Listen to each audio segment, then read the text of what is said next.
વિદ્યાર્થી મિત્રો, ધોરણ 9 વિજ્ઞાન અને ટેકનોલોજી. આજનો ટોપિક છે હવાની ગતિ. તો હવાની ગતિ અને પવન કઈ રીતે ઉત્પન્ન થાય છે તો એના વિશે આપણે આજે શીખવાનું છે. તો ગરમ દિવસ પછી સાંજના સમયે પવનની ઠંડી લહેરથી અને ગરમ હવામાનના અમુક દિવસો પછી વરસાદથી આપણને રાહત મળે છે. એટલે આપણે હમણાં જોઈએ છે કે આપણી કઈ ઋતુ ચાલે છે? વર્ષા ઋતુ ચાલે છે. તો વર્ષા ઋતુમાં શું થાય છે? તો વરસાદ ઋતુમાં વરસાદ પડે છે. તો એ વરસાદ કઈ રીતે પડે છે અને એ વરસાદ પડવા માટે જવાબદાર વાદળો કઈ રીતે બને છે તો એના વિશે આપણે આજે અભ્યાસ કરવાના છીએ. તો આ ઘટનાઓ વાતાવરણમાં વાયુ ગરમ થવાની અને પાણીની વરાળ બનવાની ક્રિયાઓનું પરિણામ છે. કે વાતાવરણમાં વાયુઓ ગરમ થવાની અને પાણીની વરાળ બનવાની ક્રિયાઓનું શું થાય છે? પરિણામ છે એવું આપણે કહી શકીએ. એટલે કે જે વરસાદ પડે છે એ વરસાદ શાના કારણે બને છે? કે જે દરિયાઈ કે સમુદ્રમાંથી જે પાણીનું શું થાય છે? બાષ્પીભવન થાય છે. અને બાષ્પીભવન થઈને એ શું થાય છે? વાદળમાં રૂપાંતર થાય છે. અને વાદળમાં રૂપાંતર થઈને આપણને ફરીથી શું થાય? વર્ષા ઋતુની અંદર વરસાદ સ્વરૂપે પાણીના ટીપા નીચે પડે છે. તો એના વિશે આગળ આપણે વિગતવાર જોવાના છે. તો સૌપ્રથમ જોઈએ પવનનું સર્જન, કે પવન કઈ રીતે ઉત્પન્ન થાય છે. પવનનું સર્જન કઈ રીતે થાય છે? તો જ્યારે સૂર્યના કિરણો પૃથ્વીની સપાટી પર પડે છે, જ્યારે સૂર્યના કિરણો પૃથ્વીની સપાટી પર પડે છે ત્યારે તેમાંના અમુક કિરણોનું જમીન અને જળાશયો દ્વારા શોષણ થાય છે. કે જ્યારે સૂર્યના કિરણો પૃથ્વી પર પડે છે ત્યારે જમીન પર પણ પડે છે અને જળાશયોમાં પડે છે. તો એ જે સૂર્યના કિરણો છે એનું જમીન અને જળાશયો શું કરે છે? શોષણ કરે છે. અને બાકીના મોટા ભાગના વિકિરણોનું જમીન અને જળાશયો દ્વારા શું કરવામાં આવે છે? પરાવર્તન કરવામાં આવે છે. એટલે જમીન પર જે સૂર્યનું કિરણ અથડાય છે અને પાછું શું થઈ જાય છે? પરાવર્તન થઈને ઉપર તરફ જતું રહે છે. આ પરાવર્તિત વિકિરણો વાતાવરણને નીચેથી ગરમ કરે છે. કે જે સૂર્યનું કિરણો શું થાય છે? પૃથ્વી પર પડે છે અને પરાવર્તિત થઈને પાછા ઉપર જાય છે. એટલે કે એ જે સૂર્યના કિરણોના કારણે વાતાવરણ નીચેથી કેવું થતું જાય છે? ગરમ કરે છે. એટલે નીચેનું જે વાતાવરણ છે ગરમ થઈ જાય છે. અને પરિણામે હવામાં પવન નિર્માણ થાય છે. અને પરિણામે જે વાતાવરણ ગરમ થાય છે એના કારણે શું થાય છે? હવામાં જે હોય છે એ પવન એટલે કે લહેરોનું નિર્માણ થાય છે એવું આપણે કહી શકીએ. તો અહીંયા જોઈએ કે દરિયાઈ પવનો દરિયાઈ લહેરો અને જમીનની લહેરો એટલે કે જમીનના પવનો. તો સૌપ્રથમ જોઈએ કે દરિયાઈ પવનો કઈ રીતે સર્જન થાય છે. તો દિવસ દરમિયાન સમુદ્ર પરની હવા કરતાં જમીન પરની હવા વધુ ઝડપથી ગરમ થાય છે. જ્યારે દિવસ હોય ત્યારે સમુદ્ર પરની જે હવા છે એના કરતાં જમીન પરની હવા વધુ ઝડપથી ગરમ થાય છે. અને આ ગરમ હવા ઉપરની તરફ ઉઠે છે. આ જે ગરમ હવા છે કે તરફ જશે? ઉપરની હવા તરફ ઉઠે છે. એટલે ઉપરની હવા તરફ જાય છે. આથી જમીન પર ઓછા દબાણનો વિસ્તાર ઉત્પન્ન થાય છે. અને જે ગરમ હવા એ ઉપરની તરફ જાય છે જેથી કરીને જમીન પર શું થાય છે? ઓછા દબાણનો વિસ્તાર ઉત્પન્ન થાય છે, દબાણ ઓછું થાય છે. અને સમુદ્ર પરની હવા ધીમેથી ગરમ થતી હોવાથી ત્યાં વધારે દબાણનો શું થાય છે? વિસ્તાર સર્જાય છે. એટલે કે જે દરિયાની અંદર ઓછી ગરમીના કારણે ત્યાં દબાણ કેવું સર્જાય છે? વધુ સર્જાય છે. અને જમીન પર વધારે ગરમીના કારણે દબાણ કેવું સર્જાય છે? ઓછું સર્જાય છે. અને હવાની ગતિ વધારે દબાણ ધરાવતા વિસ્તારથી ઓછા દબાણના વિસ્તાર ધરાવતા વિસ્તાર તરફ થાય છે. એટલે આપણે દરિયાની સપાટી પર જે દરિયાની હવા છે એ ઓછી ગરમ થતી હોવાથી ત્યાં દબાણ કેવું સર્જાય છે? વધારે સર્જાય છે. અને જમીન પર જે ઉર્જા છે, ગરમી છે એ વધારે હોવાથી ત્યાં દબાણ કેવું સર્જાય છે? ઓછું સર્જાય છે. જેથી કરીને પવનની લહેરો વધુ દબાણવાળા વિસ્તાર તરફથી ઓછા દબાણવાળા વિસ્તાર તરફ વહે છે. એટલે કે દરિયા તરફથી કે બાજુ? જમીન તરફ પવનોની લહેરો એટલે કે પવનોની દિશા હોય છે. અને હવાની ગતિ વધારે દબાણ ધરાવતા વિસ્તારથી ઓછા દબાણ ધરાવતા વિસ્તાર તરફ થાય છે. આ દિવસ દરમિયાન આ રીતે સર્જાતી દરિયાઈ પવનોની દિશા સમુદ્રથી જમીન તરફ હોય છે. અને જેથી કરીને એને દરિયાઈ પવનો અથવા તો દરિયાઈ લહેરો તરીકે ઓળખવામાં આવે છે. ઓકે, એ જ રીતે જમીનના પવનો એટલે કે જમીનની લહેરો. તો રાત્રે જમીન તેમજ સમુદ્ર બંને શીતળ હોય છે. રાત્રે જમીન તેમજ સમુદ્ર બંને કેવા હશે? શીતળ હશે, ઠંડા હોય છે. પરંતુ પાણી કરતાં જમીન વધુ ઝડપથી શીતળ થાય છે, એટલે પાણી કરતાં જમીન કેવું થઈ જાય, વધુ શીતળ, એટલે વહેલા પ્રમાણમાં ઠંડક અનુભવે છે, ઠંડી થઈ જાય છે. આથી જમીન પરની હવા સમુદ્રના પાણી પરની હવા કરતાં વધુ શીતળ થતાં વધારે દબાણવાળા વિસ્તારનું સર્જન થાય છે. અને હવે જમીન પર રાત્રિ દરમિયાન વહેલી શું થઈ જાય છે, ઠંડક થઈ જાય છે, માટે ત્યાં શું થઈ જાય છે, ગરમીનું પ્રમાણ ઓછું છે, માટે ત્યાં વધુ દબાણવાળા વિસ્તારનું સર્જન થાય છે.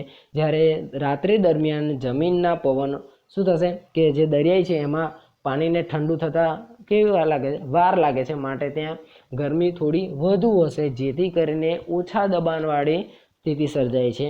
આમ અને હવા જે છે એ કે બાજુથી વહન થશે, તો વધારે દબાણવાળા વિસ્તાર તરફથી ઓછા દબાણવાળા વિસ્તાર તરફ વહન પામે છે.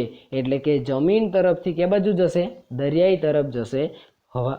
ઓકે, તો પવનોની લહેરો કે બાજુ હશે, જમીન તરફથી દરિયાઈ તરફ, એટલે કે વધુ દબાણવાળા વિસ્તાર તરફથી ઓછા દબાણવાળા વિસ્તાર તરફ પવનની લહેરોની દિશા થાય છે. અને આ કારણે રાત્રિ દરમિયાન જમીનના પવનની દિશા જમીનથી સમુદ્ર તરફ હોય છે.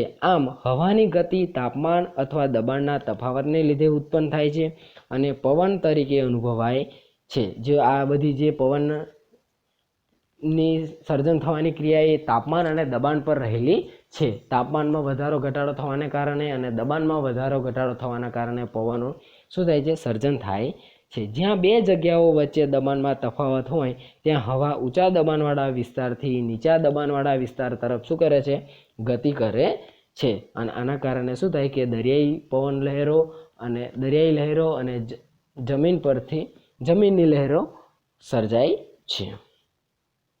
હવે તટીય ક્ષેત્રોના વિસ્તારમાં દિવસ દરમિયાન નીચા અને રાત્રિ દરમિયાન ઊંચા દબાણના ક્ષેત્રો શા માટે સર્જાય છે? તો આગળ આપણે જોઈ ગયા કે તટીય ક્ષેત્રોમાં દિવસે જમીન ઝડપથી ગરમ થાય છે, ત્યાં રહેલી હવા ગરમ થઈ ઉપર તરફ જતાં નીચા દબાણવાળા ક્ષેત્ર, અને એટલે ત્યાં જે હવા વહેલી ગરમ થઈ જાય છે, માટે ત્યાં હવાનું પ્રમાણ ગરમ હોવાથી ત્યાં નીચા દબાણવાળા ક્ષેત્ર ઉત્પન્ન થાય છે. જ્યારે રાત્રિ દરમિયાન જમીન ઝડપથી ઠંડી પડતા ઊંચા દબાણવાળા ક્ષેત્ર સર્જાય છે.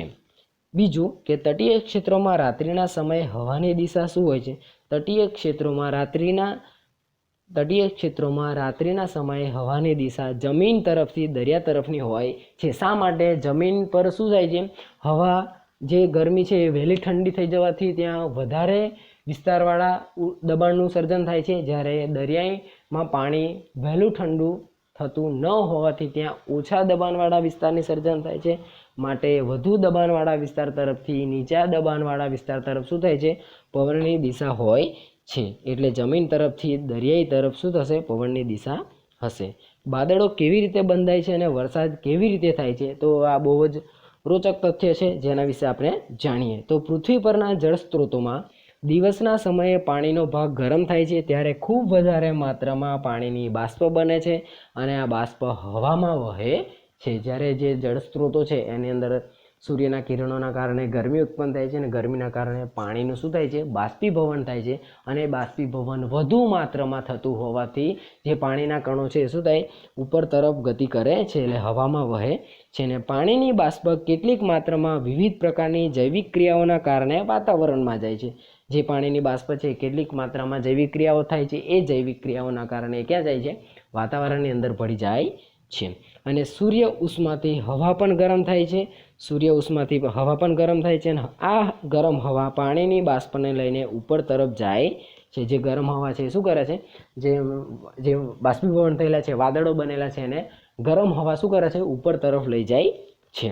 અને જેમ જેમ હવા ઉપર તરફ ઉઠે છે તેમ તેમ તેનું વિસ્તરણ થતાં તે ઠંડી પડે છે. એટલે કે જેમ જે વાદળો બનેલા છે એ જેમ જેમ ઉપર જશે ગરમ હવા પવનો, તેમ તેમ ઉપર જતાં શું થઈ જાય, ઠંડક અનુભવે છે. અને ઠંડા અનુભવતા તે જે વાદળો બનેલા છે એનું શું થઈ જાય છે, વિસ્તરણ થાય છે. અને ઠંડી હવામાં રહેલી પાણીની બાષ્પ નાના નાના બિંદુઓમાં શું થઈ જાય છે, ફેરવાઈ જાય છે. એટલે કે જે અહીંયા બાષ્પ સ્વરૂપે બાષ્પીભવન થયેલું છે એ વાદળોનું ઉપર જતાં ઠંડક અનુભવે છે, જેના કારણે જે બાષ્પ છે એ નાના નાના બિંદુઓમાં ફેરવાય છે. અને હવામાં તરતા ધૂળના રજકણો અને અન્ય દ્રવ્યો પાણીના નાના બિંદુઓને તેમની ફરતે એકત્રિત કરે છે. બરોબર, એટલે કે જે રજકણો છે, દ્રવ્યોના જે દ્રવ્યના કણો છે એ શું કરે છે, પાણીના નાના નાના બિંદુઓને તેમની ફરતે એકત્રિત કરે છે. અને મોટા પ્રમાણમાં પાણીના નાના બિંદુઓ એકત્રિત થતાં શું થઈ જાય છે, વાદળો બંધાય છે. અને પાણીના નાના બિંદુઓની સંઘનનની પ્રક્રિયાથી પાણીના બિંદુઓ કદમાં વધે છે. એટલે કે જે સંઘનનની ક્રિયા થાય છે, એટલે જે વાયુ છે એ શામાં થાય, ઘનમાં રૂપાંતરિત થાય, અને માટે એ શું થાય, સંઘનનની ક્રિયા દરમિયાન વાદળો બને છે. અને પાણીના બિંદુઓનું વજન વધવાથી તે જમીન પર વરસાદ સ્વરૂપે પડે છે. અને જેમ જેમ એ સંઘનનની પ્રક્રિયા થઈને શું થાય, પાણીના બિંદુઓના કદમાં વધારો થતો જાય, અને જ્યારે એ વધારો સતત થતો જાય છે, જ્યારે એ વજનમાં વધારો થઈ જાય છે, ત્યારે એ પાણીના બિંદુ શું કરે, વરસાદ સ્વરૂપે જમીન પર પડી જાય છે. અને ક્યારેક હવાનું તાપમાન ખૂબ જ ઓછું થઈ જાય ત્યારે હિમવર્ષા કે કરાના સ્વરૂપમાં રૂપાંતરિત થાય છે. આપણે જોયું હશે કોઈક વખત તમને બરફના ટુકડાઓ એટલે કે એને કરા સ્વરૂપે આપણે શું કહીએ છીએ, બરફ પડ્યો એવું કહી શકીએ છીએ. તો વાતાવરણમાં વધુ પડતી વાતાવરણ ઠંડી હોવાના કારણે એ પાણીના બુંદો શું થઈ જાય છે, જે પાણીના બુંદો છે એ બરફ સ્વરૂપે ઉપર બાજી જાય છે, જે પછી વજન વધી જતાં શું થઈ જાય, બરફ સ્વરૂપે જ જમીન પર પડી જાય છે. તો એને હિમવર્ષા પણ આપણે ઓળખીએ છીએ. અને જો વાતાવરણ થોડી માત્રામાં ઠંડુ થતું હોય તો એ આપણને જે પાણીના બૂંદો છે એ શું થાય, પ્રવાહી સ્વરૂપે એટલે પાણી સ્વરૂપે જ વરસાદ સ્વરૂપે જમીન પર પડે છે. અને આ રીતે આખી જે ચોમાસાની ઋતુ છે એ દરમિયાન આપણે વરસાદ જે પડે છે એ વરસાદ પડવાની ક્રિયા આ રીતે થતી હોય છે.